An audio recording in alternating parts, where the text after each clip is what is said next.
What's up, otakus? It's your tour guide here. I'm just gonna very delicately shift my screen up a little bit. There we go. Hope you're having a great Monday. I went live and I had some technical difficulties, so apologies. But yeah, we're live, and this video is to honor a legend who passed last week, Mr. Leiji Matsumoto, and we're going to go over just his influence on manga animation in Japan, just sort of animation in general as a global phenomenon, and just talk about his legacy and what he meant to me personally, and go over some of the works, his most storied works. And for me, it's just going to bring back so much positive nostalgia as we pay tribute to this legendary creator. I can't think of a... So if we... I know I probably shouldn't draw these kinds of analogies. Hey, Naman-hyung, what's up? We're just going over the passing of Leiji Matsumoto, who, if you don't know, was the legendary artist who created works like Galaxy Express 39, Captain Harlock,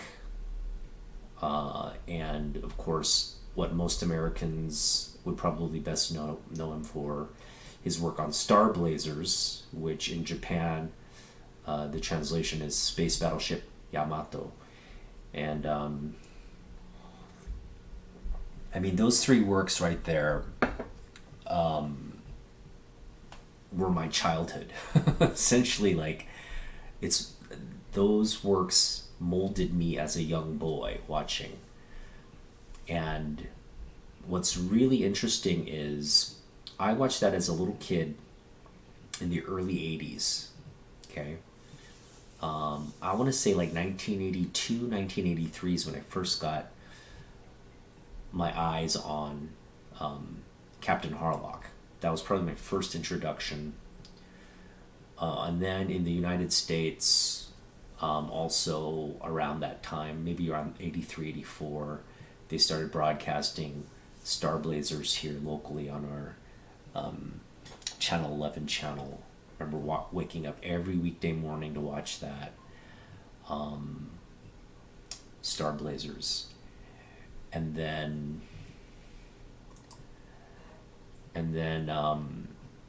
of course, Galaxy Express 39, I didn't see until I was a little older. I was probably in like 6th grade when I checked out the the English version of the movie from the library and watched it. And I'm telling you, when you're in 6th grade, when you're a 10-year-old kid, that movie, like, just plays with every emotion, and just that feeling just stays with you. An incredible, just space epic adventure, and really probably laid the groundwork for my love of animation, more so than any like Disney or Star Wars or anything I could think of. That movie had probably a bigger and deeper impact, just on my like psyche and my just internal development, I guess you could say. Just as a very deep, thought-provoking, emotive, emotionally provoking piece of work. So we're going to kind of go over those some of his work here, and I'm gonna hopefully, paint sort of a picture of his art style, and just again the tremendous influence his work has had, not only in Japan, but in Korea, in really all parts of the world, here in the United States as well as in Europe, and just kind of go over the career of Mr. Matsumoto. Now, I do want to. So for many of the viewers, I'm talking about Leiji Matsumoto, who passed last week in Japan. And I'm sure Comic Journey, who Mr. Matsumoto is. And I think anybody who really appreciates animation, art, comic book art, there's probably two names in Japanese manga that are synonymous with just the legends like Jack Kirby, Neil Adams, people who actually create comic books and stories, and that's Osamu Tezuka, who's the creator of Astro Boy, really the godfather of Japanese manga and animation, and he came out in the 1960s. He kind of predates Matsumoto's work. So without Tezuka, there is no industry. He basically created the industry, created the market for animation and comic books.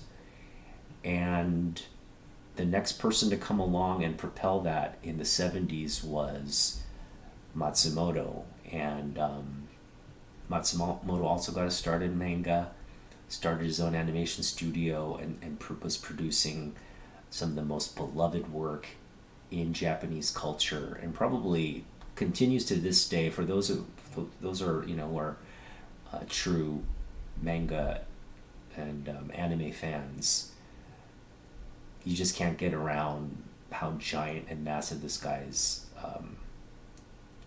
imprint on the culture and industry was. So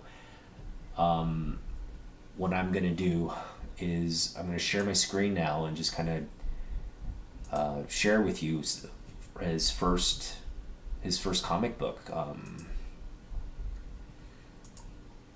Let me see here. They're letting you share tabs now, which is kind of cool. Let's go. So this is a blog post I found in Japan. And basically Matsumoto debuted very early on in his career. He was a young man when he created these comics. And this is just sort of an inkling of like a panel from the work. And as you can see, very cartoonish features here. This is about a young, high school student studying to get in to pass his college entrance exams, and it's sort of a comic adaptation, but it's also spoke to a lot of sort of the post-war economic struggles many Japanese were going through as Japan was reindustrializing and revamping its economy post-war. And so here are some great covers. Obviously, again, this is the main character here, going through all these like trials and tribulations, and a lot of just funny, very stylistic panel work, character work, and this style doesn't. I mean, it stays throughout his artwork, and we'll get into, and it was so influential. This style of animation was so influential to other types of content. The elongated faces, or for the women, the big eye sort of very narrow nose, thin-lipped, narrow-faced, long-necked women would become sort of like a motif throughout this era's work of animation. All influenced by, of course, Mr. Matsumoto.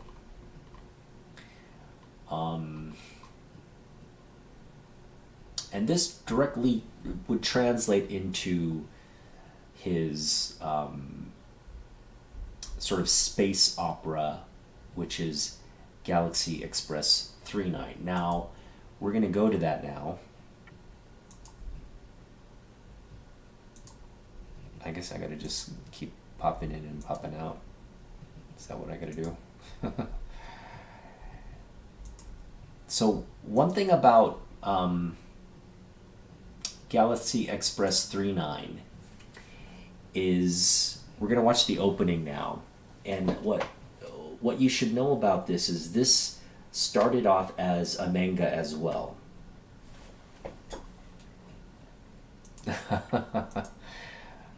Yeah, we're paying tribute to Matsumoto. He passed away last week in Tokyo at the age of 85, cardiac arrest, and for anime fans, it's like losing a Stan Lee, essentially, because you're talking about somebody who was a creative, who did a lot for the industry and the growth of the industry over decades, and just continued creating. His studio continued creating even up until his death. So they're probably going to continue carrying on his legacy. So it's not like, with his passing, much like Stan Lee, Stan Lee's legacy is going to live on for as long as people are interested in Marvel. And I imagine this will be the case for Matsumoto-san, because just people in Japan revere him so highly. He's just going to be talked about in books, and much like Tezuka, he's just going to be one of those figures that people generations from now will read about it and know this is why there's $1 trillion manga animation industry in Japan. But I'm not getting caught up with the chats. Sorry, guys. But it's just two of you, so hopefully you chat amongst yourselves. And yeah, here comes the copy strike. I don't care.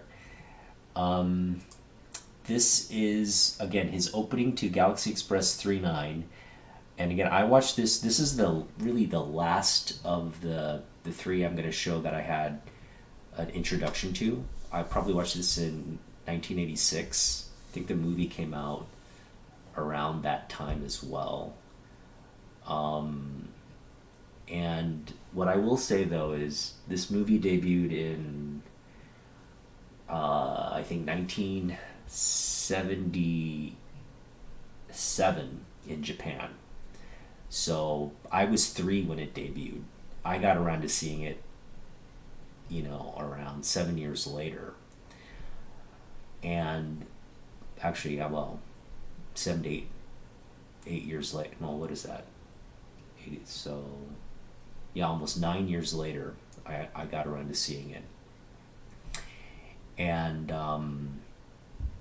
again, like I said, it was such a big. It influenced me so much at a very young age. It was so impactful to my psyche because of the story. And I'm not ignoring you. Keep commenting. But it was so impactful as a story and as just a medium that I think it enforced my love of his work, first of all, because again, I was a big fan of Captain Harlock and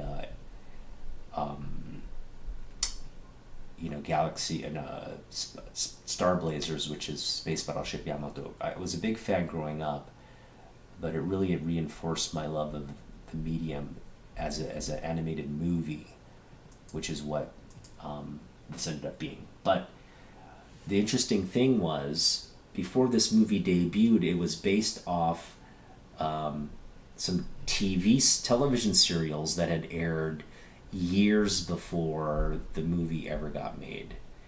That was also very popular in Japan, but they were just sort of disjointed stories. It was also a series about this train that traveled and everything. And before that television series aired, it was a collection of comic books, manga stories. So it took, I want to say it took almost 10 years for it to become a movie. And then another 9 years till it reached me as a little boy. So we're talking about like almost a 20-year transformation from comic book to movie to me seeing it as a young boy. And what I would tell you, for those of you who have not had an opportunity to go watch Galaxy Express 39, it's quite amazing. I would really, really strongly recommend you watch it. Okay, and the song is great too. So we're gonna get to watch sort of just a Japanese intro to one of, again, my favorite animated movies of all time.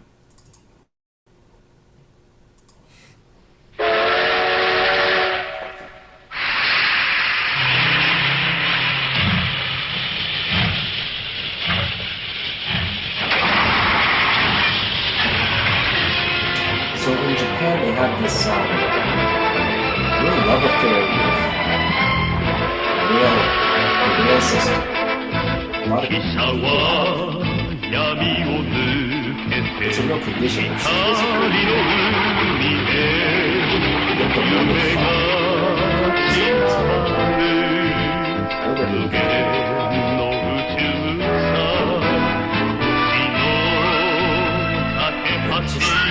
image of a locomotive train traveling through space and just taking you to every part of the galaxy.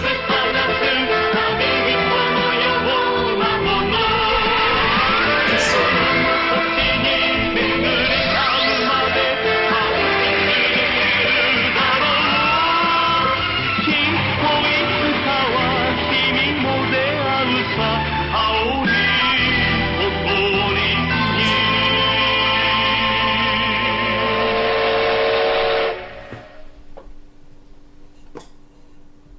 all right, so that is actually from the television show. It was not the movie. So what we're gonna do is we're gonna show the movie, and what I'm gonna do is I'm gonna show the closing of the movie. So sorry that this kind of got disjointed as well.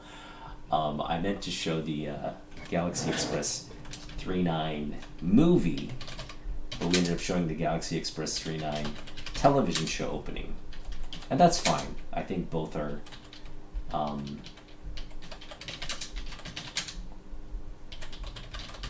this is another just an amazing, so this is the movie ending theme. Alright, we're gonna watch this one now.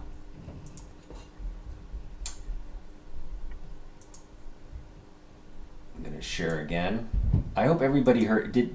Let me know if the audio came out okay in that one. Did the audio come out okay in that one? I hope so.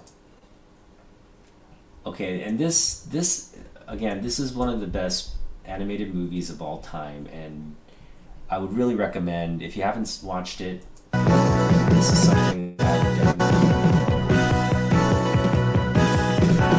I would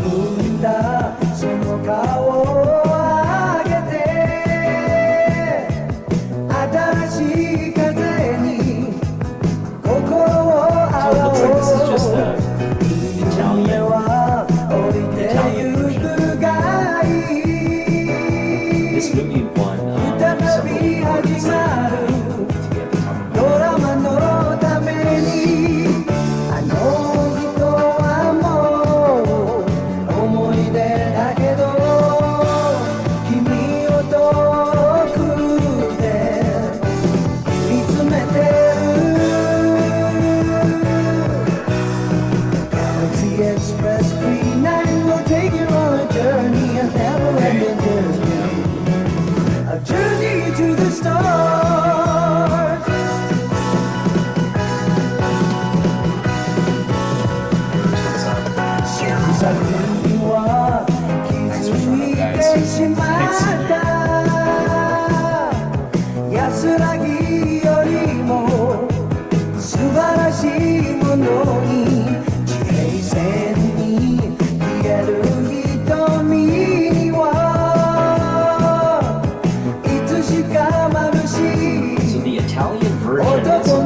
will take you on a journey, a never-ending journey.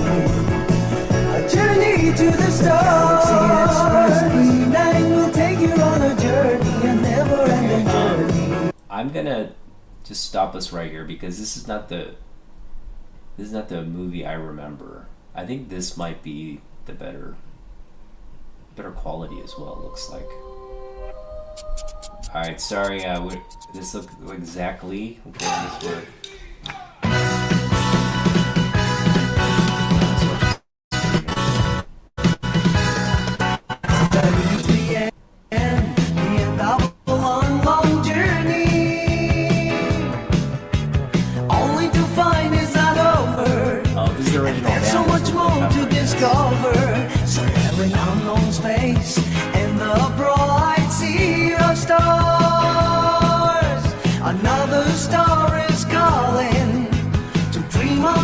On searching, as long as there are dreams burning in the hearts of the young, the ending sequence is him chasing after desire, chasing never after tire.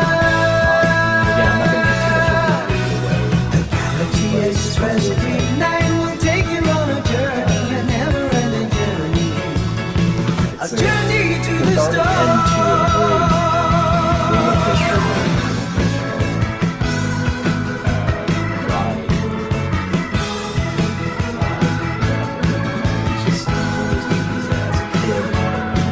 Wow, what did I just watch? Galaxy Express Green Line will take you on a journey, a never-ending journey. A journey to the stars. Galaxy Express Green Line will take you on a journey, a never-ending journey. A journey to the stars.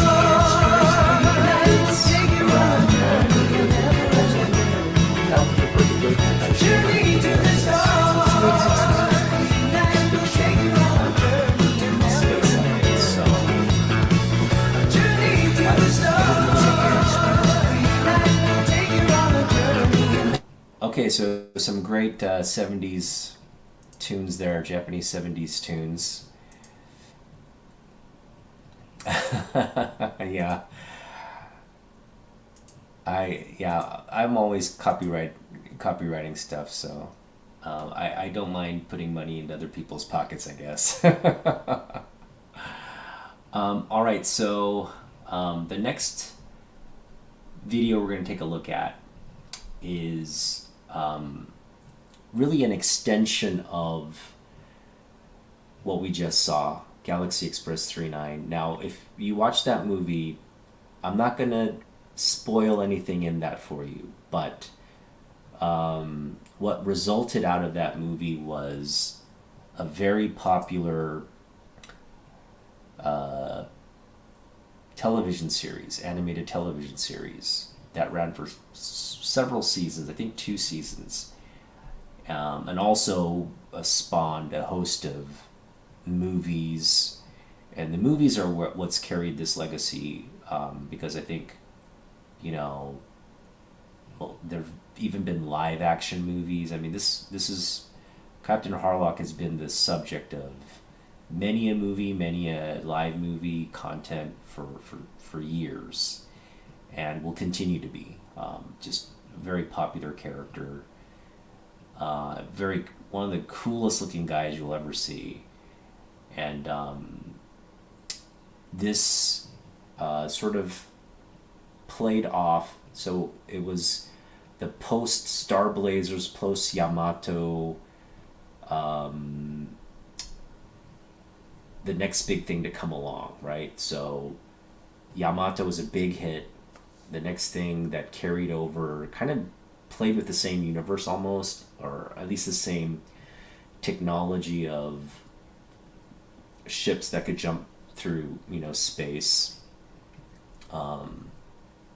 through space time and travel, and have this sort of like ship oriented crew that was voyaging out and fighting aliens. Those are all there in this new series, Captain Harlock. And this Captain Harlock series was a direct result of the popularity of Galaxy Express 39. So we're going to take a look at this one now. This is the opening to Captain Harlock.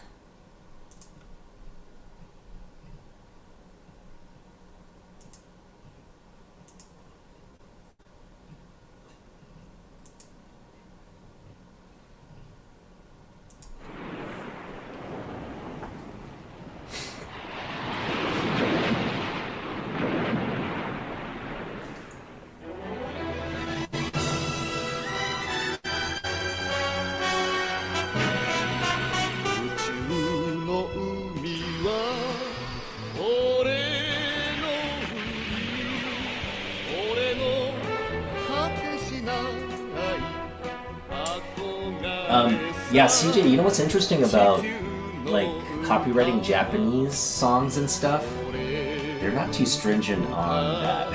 I found I've played a lot of like obscure Japanese pop songs, and nothing gets flagged. It's almost like they don't have a record of it. Although this song, I'm sure people know quite well. So I won't spoil this series as well for those of you that want to watch it, but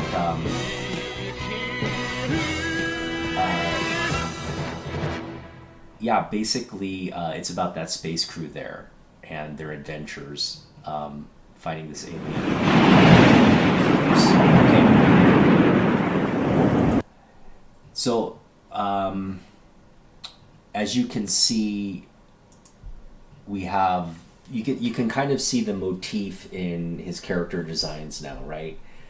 And for those of you who are really aware of his work, those characters they're dynamic. I mean, you just can't forget like Mattel's face or Wildstar's like wild hair, or Nova's long, blonde flowing hair. All of those things just like, yeah, as a kid, those images just like pop, right? Because they're just so otherworldly. And again, his style just had a large influence across the entire industry. I think you see less of it in the United States, but you definitely do see it. So, for example, if an artist or a title has popularity, right? And it's attracting a lot of fans to it, what you'll tend to see publishers or editors do is like, draw like that guy. It's like, draw like that guy because that guy's selling. And that's kind of what happened industry-wide, because this was like the Star Wars of Japan, right? I'm specifically referring to like Galaxy Express 39. It was like the Star Wars of Japan, and really Battleship Yamato, right? Battleship Yamato, which we're going to get into, was the first sort of real breakout success for Matsumoto, and it made its way here all the way to US almost a decade later. Made it to television screens here. I remember watching it every morning and just being glued to the screen. And there were 2 seasons that ran. There was the Journey to Iskandar, and then there was the storyline where the Galactic Empire that was destroying planets. I'm forgetting the name of the alien race, but basically the Gamelons end up kind of assisting the Earth forces, and they take down that threat. So there are 2 kind of storylines, but on American television they didn't do a really good job of, I don't know if they didn't have all the episodes or whatever, but we were watching and we noticed they would like skip right? They'd like skip episodes, and so we wouldn't get this sequential. Or maybe I missed episodes. My memory's not too clear, but I just don't have a clear memory of sequential start to finish. I did remember watching the first several episodes, but then it mixed in with different seasons, and it was all over the place. So that was my memory of it.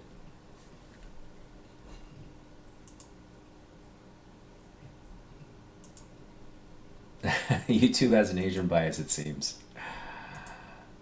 Um,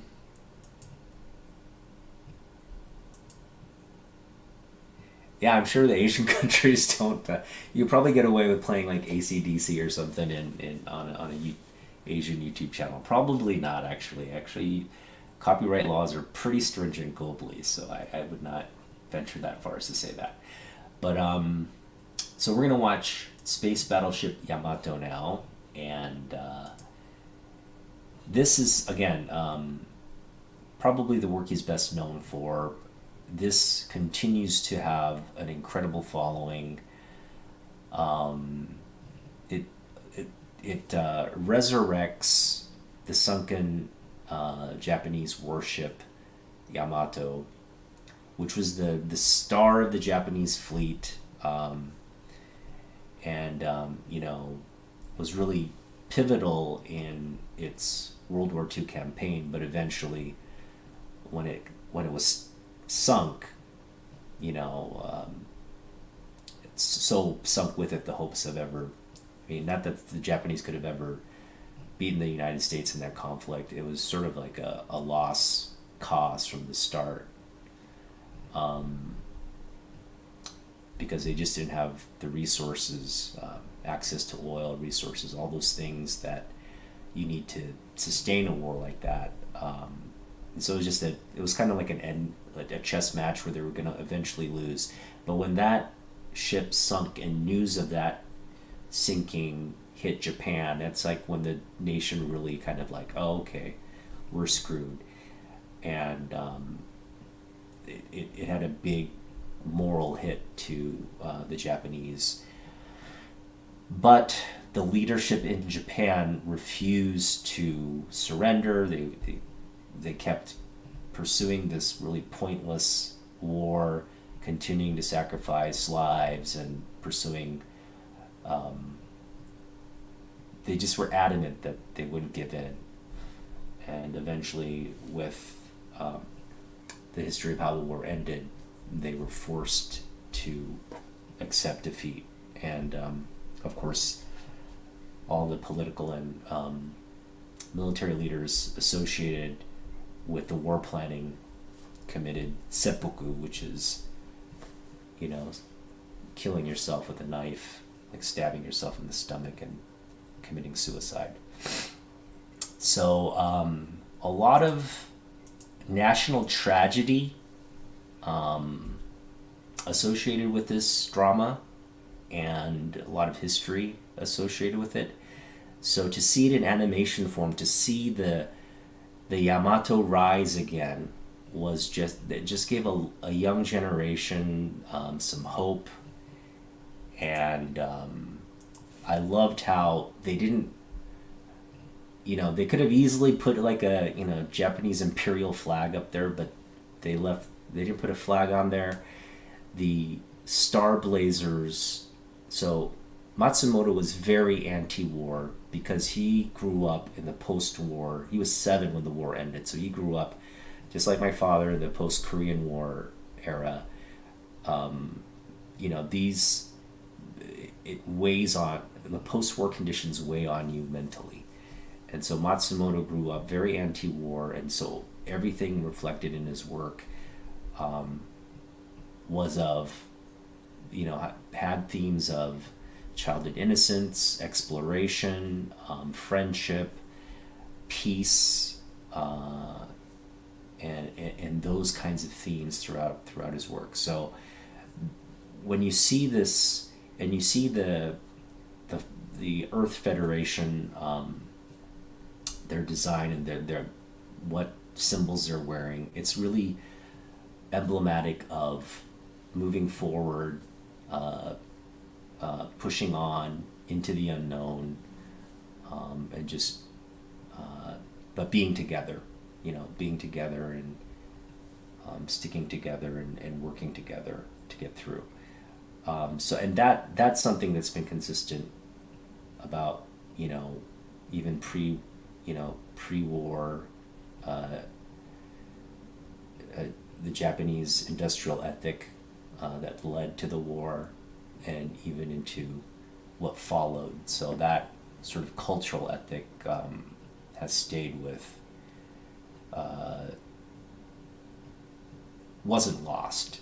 And so the animation really draws upon that and says, look, this is it just gave a lot of younger people and probably adults as well who were watching this animation a lot of hope for the future. So we're gonna play this. Again, this is one of the most amazing pieces of animation serials, which you probably didn't see too many of these around outside of the Flintstones and things that predate this, but this is one of the first.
'When you pitch your next big idea, Grammarly's tone suggestions can help pitch it with.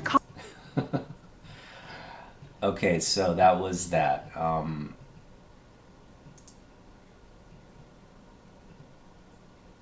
glad you like it. Yeah, it's an anthem. It's an anthem. It's a very sort of call to not arms in this case, call to exploration type theme. But again, post-war Japan. It was a very busy time. People were working. People were creating things. And what never stopped even after the war was this sort of creative energy. There's a lot of comic book reading going on in the country. A lot of and that industry helped create the animation industry, and so it's a very different, like here in the United States, Hollywood is so popular and films have been such a big driver of everything, right? Ever since, really the early days of Hollywood. But I would say once movies began, I would say, like Godfather, right? That was really the first big box office hit where like millions were going to the theaters to watch movies, right? That period was this animations period for Japan. And while you had people going to see sort of the black and white movies and their Japanese movies, I think in Japan, animation, when it came to the screen, it was kind of like one of those, like, again, Star Wars like moments where you're just like, wow, what am I seeing? And it propelled, I think, that industry surpassed the film industry in Japan, to be honest. And I think, I mean, I'd have to check the numbers, but I would imagine the manga and anime revenue far outpaces what Japanese movie studios make. I would say the manga, just the print manga alone, probably outgenerates what they do domestically. Outgenerates box office sales in Japan. Just manga sales alone. You add on top of that all the licensing and the animation properties and add the real film element to it. It's way big. Doesn't compete with Hollywood, obviously, but it's pretty big globally.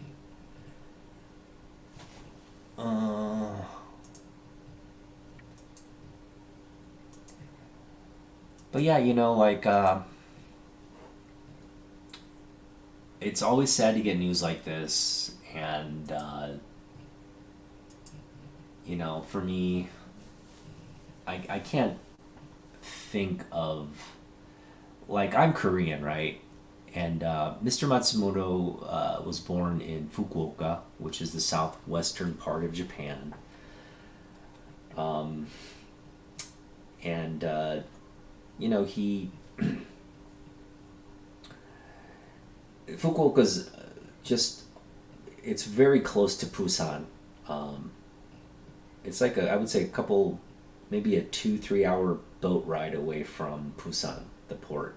So it's a cultural sort of bridge.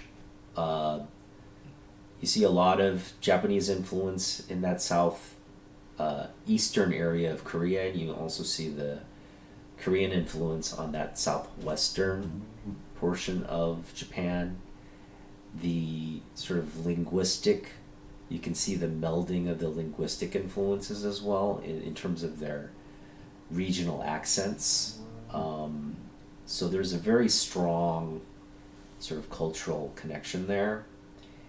And these series were very popular in Korea as well as cartoons, because Korea was going through the similar post-war industrial kinds of developments Japan was going through. Japan was kind of progressing like this, Korea was progressing right along with it. So as Japan's electronics grew, Korea's electronics grew. As Japan's auto industry grew, Korea's auto industry grew. Steel, I mean, just go down the line. It's basically their sister. They're basically cousins of progress along that timeline.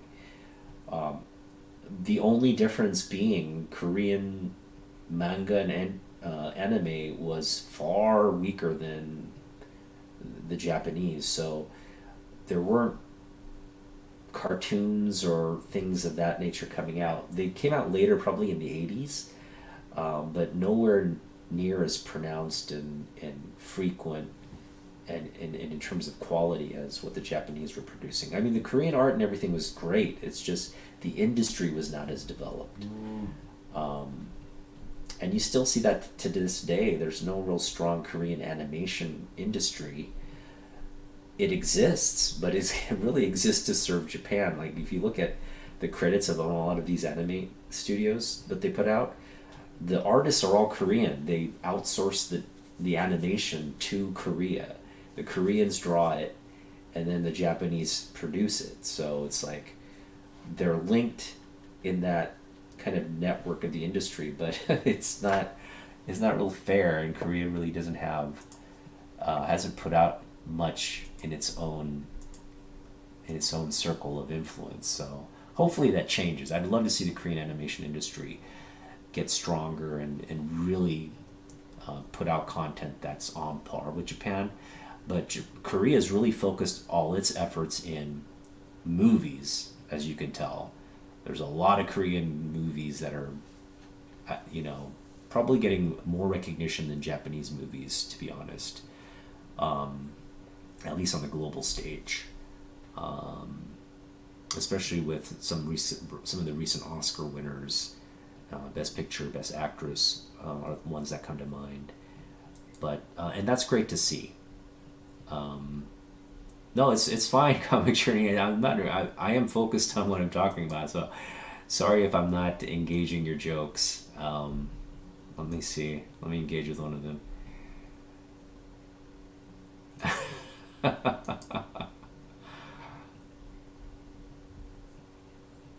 All right, throw a joke my way. We'll address it. I am trying to be serious because again, Leiji Matsumoto passed, and I want this to really be about his influence on me, his influence on animation. And I say animation. I don't want to say anime. I want to say animation because animation is something that like Disney did worlds for animation, right? But Disney was kind of in the realm of like a mouse and like fairy tale like characters and stuff. We didn't really see sort of what like this space, like the Star Wars types, Star Trek, Star Wars type animation, the science fiction related, traveling through space and that kind of genre of animation. We didn't really see that come about. We saw it in film first, or television and film first, and then I guess we kind of saw it. The Star Trek animation came out and stuff like that, but like my point is like animation wasn't really it wasn't geared toward like adult audiences, which is why heavy metal is so heavy metal is such an influential piece of work, because there you had just like innovation from the minds of some of the most creative talents in animation art coming together and crafting this movie that was really well thought out. And that's what I'm saying, like, while in Japan these cartoons were quote unquote meant for kids, they were also watched and loved by adults as well. And that's one thing that the Japanese animation, all the way back to its roots with Astro Boy, Japanese animation has targeted every age group from its inception, whereas I think American audiences were like, really, animation? They just don't respect the medium. And even comic books, right? Comic books eventually started putting out like more adult oriented content and targeting them audiences, but those are for like geeks, like people in the chat, people who are our like community, right? For us mainstream people don't look at like comic books or art and stuff like that and think, yeah, I want to get into that, and that cartoon looks, I want to stream that tonight, that cartoon. No, like that kind of culture is still sort of underground, whereas in Japan it's mainstream. It's pop culture there. Here it's pop culture in the pages, but not quite on the screen. I think it's changed a lot. I think we have seen some pretty good like if you look at Pixar, like Toy Story, that's targeted adults, right? Even though it's mainly for kids, but it's like as an adult I'd go watch it with my kids or something. But I just hope we see more animation. I know Avatar's a great example, like what you can do with animation, right? Or the animative techniques. I guess you could say movies are sort of animation to a large extent. It's just mixed in with, it's so well infused with film. it's hard to distinguish the two, and that's what's happening in Japan too. Japan's animation is adopting so much of the CGI, and it's really becoming like more. There's a realism to the animation now that's was missing in years past. So I'm glad we have sort of both. I can draw from both. I'm not saying one's better than the other. I'm just saying both are great. I have the advantage of, dipping into Japanese culture and enjoying what comes out of Japan. I also have the pleasure of enjoying movies and animated comic book related content here. And they're very different.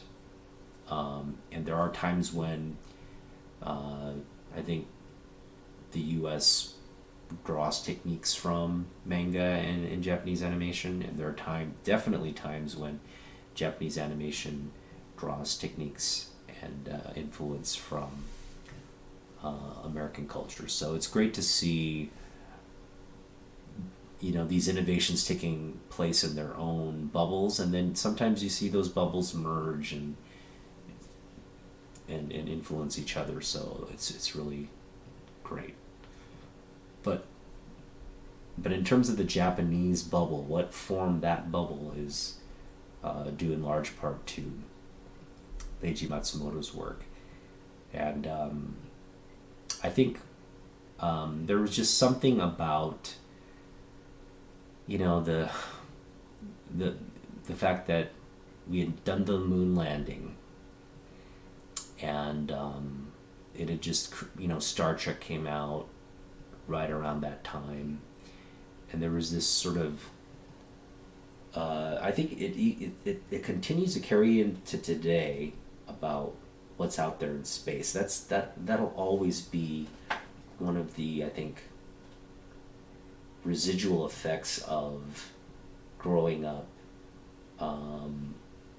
post moon landing, is like, as a culture we've been really obsessed, and I mean as a culture, I don't just mean the Americans, but as Asians as well, we've been really obsessed with space exploration, and there have just been different cultural outlets for that sentiment. We have so many great things to draw from. Star Trek's one. I think I heard news today that Henry Cavill is going to play Commander Will Riker. Please, someone tell me that's true. That would be amazing.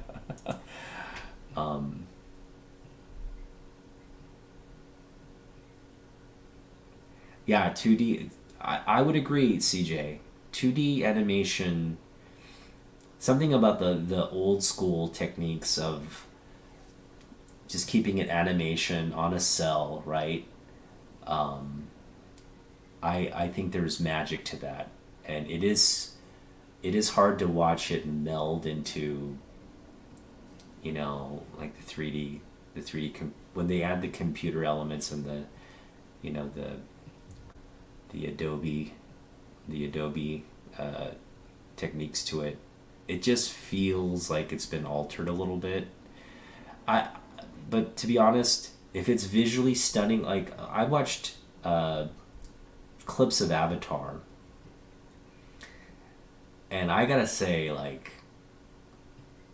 they're like, you just can't achieve that kind of visual artistry without,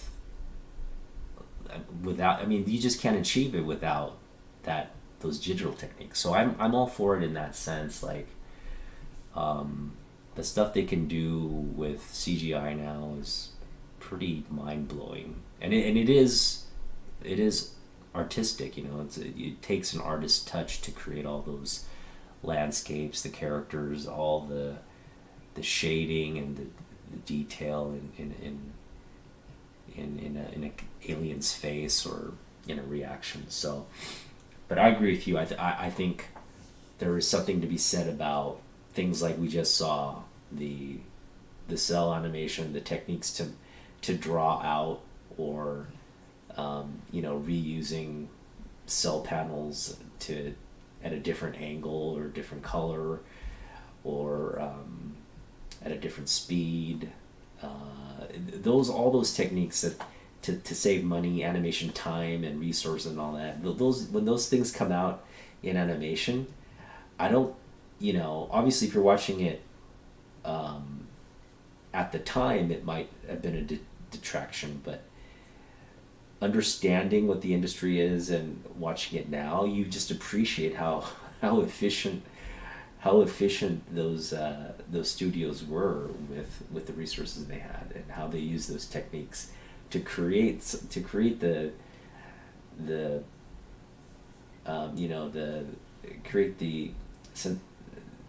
sensation of something bigger and larger than what was on the page. And they do that, they did that a lot in like comic books too. There are comic book techniques as well to kind of like create effects, that fill up the page and make things look bigger and are easier to draw, right? You don't have to like get so detailed. Just make things sort of take a small frame, magnify it in like a big area or something, and you get the effect of something without having to add all the details in a large frame. And so those techniques are used in comic books as well. And and I think that's what you mean, CJ, when you say you like the 2D animation, you like those kinds of like creative techniques that go into the creation of 2D animation. And so I'm right there with you.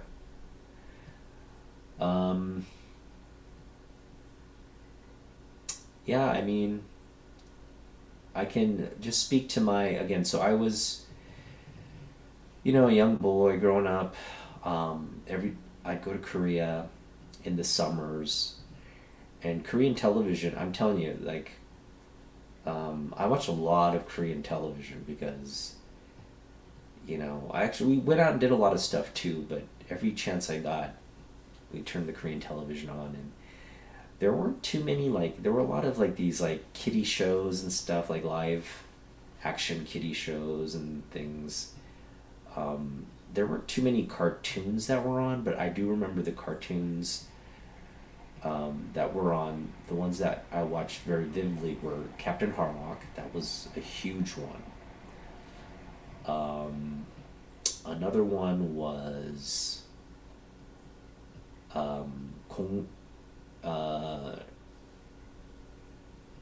basically it's a space version of this Chinese fairy tale, the monkey, the pig, and I think the donkey. Is it the donkey or is it something else? I think it might be the monkey, the pig, and might be the sea lion or something. Anyways, three animals on this fairy tale adventure. It's the monkey, basically the monkey prince, for those who watch the recent comic book adaptation. It's a Chinese fairy tale, but they readapted this as like a space adventure, and I don't know, maybe some of you remember it as well, but I remember watching that as a kid in Korea. Hey Noran Rad, what's up? And that was just like so cool, and that serial was on. Also, like Inspector Gadget was big. It was on the American Military Channel, so they had this AFKN station where you could watch like American television shows, and some of the cartoons on there were also things like Inspector Gadget. And this is when I'd go back to Korea in the summers. What's another one they had on there? They had another really cool, I think, Japanese animated kind of show. Yeah. And one thing I watched on video cassette, not on television, was Mazinger, or in Korean it's called Majinga, which is a giant robot animation series. Mazinger was like, that's another big, huge, like, That was more for kids though. Like that was definitely huge among kids, but that of course led to things like Gundam and anyway, just all those like early Japanese animation things that I watched as a kid in Korea that I really didn't have access to here in the U.S. to be honest, which was unfortunate. I think my real first big introduction to obviously Star Blazers. Yamato was the first big influence. Astro Boy was big in Korea, so I knew about Astro Boy since I was a little boy. It's kind of like one of the things you played with growing up in Korea as well. We called it Atom in Japan and Korea, but here in the US it's Astro Boy. But growing up here, I think the real first Japanese animation that we were all introduced to, obviously outside of Star Blazers, was Robotech, which in Japan is Macross. And that was a trip, dude. Go back and watch Macross. That movie, as a kid, is probably like, I remember it being just like this, like the coolest thing, and just kind of being freaked out by what was going on, with the aliens there. But then as an adult, when you go back and watch it, you're like, it's kind of ridiculous, and it's funny, but really I guess the central story there, and looking back on it now, is that love triangle between what's her name, Mei Ling, and the main pilot.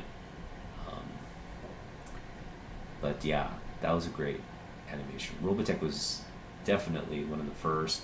Then came Voltron. Voltron was big.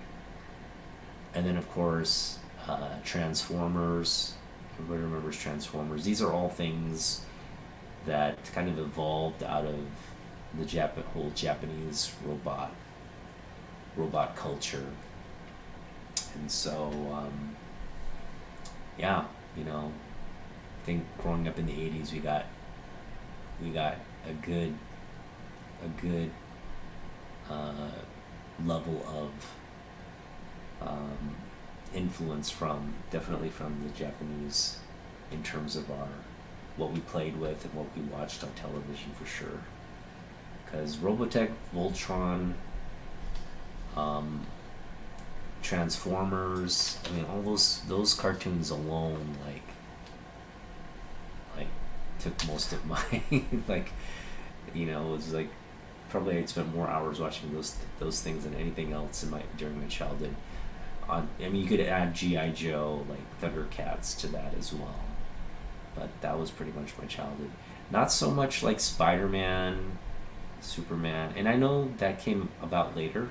I think the generation directly after me, they got the fortune of getting like the X-Men and Batman animated series, even the Wildcats, right? That kind of all happened. It would have been great to have grown up watching that, that comic book related content in the 90s, growing up in the 90s. That would have been cool.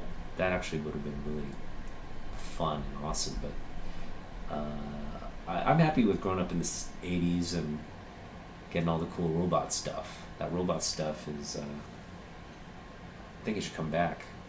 Yeah, I'm all for remaking. I know Gundam still carries the torch today, but it seems to be the only real giant robot. And really, Americans don't follow Gundam as much as the Japanese do. But I'm hoping, like, just globally, big robots make a comeback, and we can enjoy that. All right, well, looks like I'm boring everybody to death. Again, just went on live on a Monday because I heard the news. Leiji Matsumoto had passed, so this is just sort of my tribute, paying homage to a legendary artist and somebody who'll be very sorely missed, but never forgotten, because again, the legacy of his work remains strong in Japan, and it will for many, many years. And I just really hope American audiences, now that we're kind of reflecting on the man and his legacy, I hope a lot of American audiences will take the time to go back and really appreciate his work. You know, it is really incredible. I'd encourage your kid, to watch it with your kids as well. All of Matsumoto's works are kid friendly, so go out and get a very high definition DVD copy of some of these movies. Watch them in Japanese. Hopefully your kids can read. So I would recommend them for older kids who can read, because some of the dubbing on some of these, especially Galaxy Express 39, like the dubbing on it is, I mean, it's okay to watch with the dubbing. I would just try to find a more accurately translated, culturally accurately translated version, and those will work so much better, especially for Star Blazers. So don't get the Star Blazers original kind of American dubbing thing. Get the original Japanese, the science of what happens and what goes on. I mean, not to say it's because there's still like weird alien creatures on Pluto and stuff like that. Not to say that that's going to go away, but a lot of the explanation about time travel and all that stuff is really well explained in the Japanese version, so it makes it a lot more realistic in that sense. So yeah, try to watch the more modern versions, translated versions, and the original versions if you can. And thanks for watching, and we'll see you in the next one. All right, peace out.